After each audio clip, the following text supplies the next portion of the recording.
Don McLean's American Pie has ripped out of nowhere and taken the country by storm, both in its album and truncated single versions. It took exactly 2 weeks to shoot to the top of the charts. Everybody I know has been talking excitedly about it since first hearing. And, even more surprisingly, it has united listeners of musical persuasions as diverse as Black Sabbath, and Philoc's an unbridled enthusiasm for both its message and its musical qualities. All of which is not so surprising once you've heard it, because it is a brilliant song, a metaphor for the death and rebirth of rock that's at once complex and immediately accessible.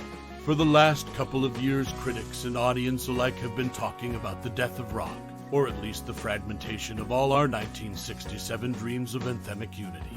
And, inevitably, somebody has written a song about it. About Dylan, Buddy Holly, the Beatles, Stones, Byrds, Janis, and others. About where we've been, the rush of exhilaration we felt at the pinnacle, and the present sense of despair. Don McLean has taken all this and set it down in language that has unmistakable impact the first time you hear it, and leaves you rubbing your chin. Just what did that line mean? With further listenings, because you know it's all about something you felt and lived through.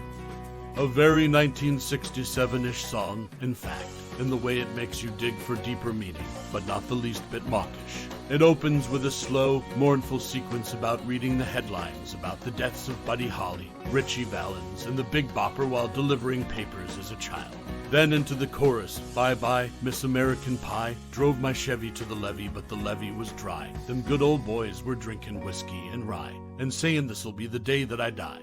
Then all at once it rears up and charges through the years in a giddy rush. I was a lonely teenage bronc and buck, with a pink carnation and a pickup truck. The book of love, sock hops in the gym and puppy jealousy.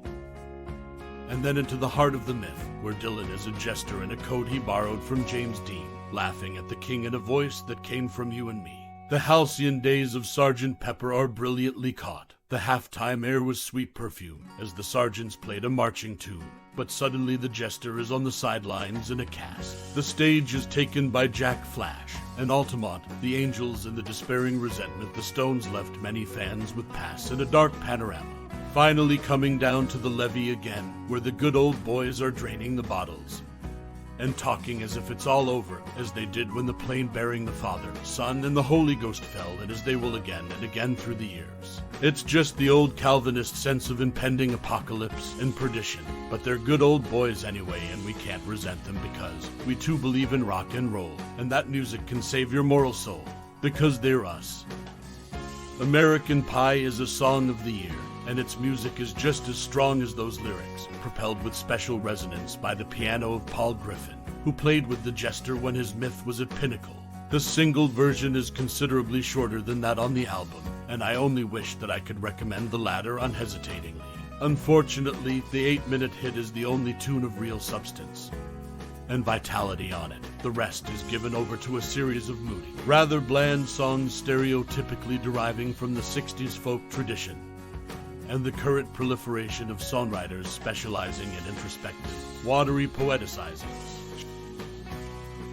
Shucks, I almost wonder from struggling to keep my attention on them whether American Pie won't be the only important song Don McLean will ever write. But maybe that's being premature and petty, because he did write it, and we needed it, did we ever? If you've ever cried because of a rock and roll band or album, or lain awake nights wondering or sat up talking through the dawn about our music and what it all means and where it's all going and why. If you've ever kicked off your shoes to dance or wished you had the chance. If you ever believed in rock and roll, you've got to have this album.